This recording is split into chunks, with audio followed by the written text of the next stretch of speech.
नमस्कार मंडळी. तर आज आपण बनवतोय चुलीवरची उकडीची बिना पाण्याची मसाला वांग्याची भाजी. तर हे बघू शकता, सर्वात प्रथम आपण वांगे चिरून घेतलेत. एकदम फ्रेश रानातली वांगे आहेत आणि ते एकसारखे आकाराचे आपण कट करून घेतले आहेत आणि एका वांग्याचे आपण 4 भाग करून घेतले आहेत, जेणेकरून आपल्याला त्यामध्ये मसाला भरता येईल.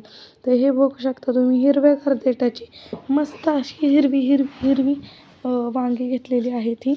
आणि आता इकडं खलबत्त्यामध्ये जिरे वाटायचं काम चालू आहे आणि त्यामध्ये आता आपण लसणाच्या पाकळ्या ॲड करायच्या आहेत. तर हे बघू शकता तुम्ही, अशा प्रकारे आधी जिरे वाटून घेतली, त्याच्यामध्ये टाकले लसणाच्या 10 ते 15 पाकळ्या. त्याच्यानंतर कोथिंबीर आहे, ती कोथिंबीर आपल्याला टाकायची आहे आणि वाटून घ्यायची आहे. हे बघू शकता तुम्ही, छान प्रकारे याचं मिश्रण आपल्याला करून घ्यायचं आहे. त्याच्यानंतर हे व्यवस्थित एकजीव झाल्याच्या नंतर आपल्याला पाणी गरम करायचं आहे, जेणेकरून त्यात आपल्याला वांगी उकडवायची आहेत. हे बघू शकता, मस्त अशी भरलेली वांगी जी आहेत ती उकडीच्या चाळणीमध्ये ठेवून मस्तपैकी त्या वाफेवरती आता आपल्याला ठेवून घ्यायची, जेणेकरून ती चांगले वाफवले जातील. हे बघू शकता तुम्ही. आणि ज्यावेळेस आपण वांगं वाफवून घेतो त्यावेळेस आपल्याला जास्त तेलाची पण गरज पडत नाही, जास्त पाण्याची पण गरज नाही. ते बघू शकता, शेंगदाण्याच्या कुटामध्ये घरचं लाल तिखट टाकलेलं आहे.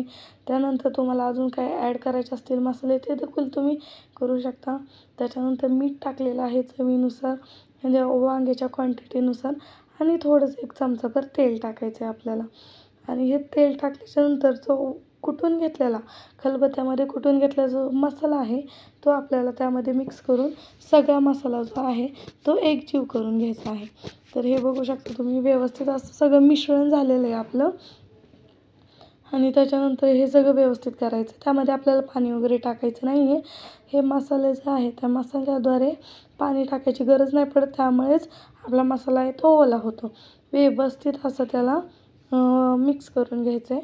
हे बघू शकता. आणि त्यामध्ये आता ही वांगी जी आहेत आपण कापून घेतलेली, कट करून घेतलेली, ती स्वच्छ धुतलेली आहेत, त्यामध्ये हे जे वांगे आहेत ते भरून घ्यायचं आहे. हे बघू शकता तुम्ही, असे व्यवस्थित भरून घेतल्याच्यानंतर कढई घ्यायची, त्याच्यामध्ये तेल टाकायचे, जिरे टाकायची आणि घरचं जे आपला मसाला आहे तो टाकायचा आहे. त्याच्यानंतर जे आपण भरून उकडून घेतलेली जी वांगी आहेत ते एक वांगं आपल्याला त्यामध्ये सोडून व्यवस्थित असं परतून घ्यायचं आहे.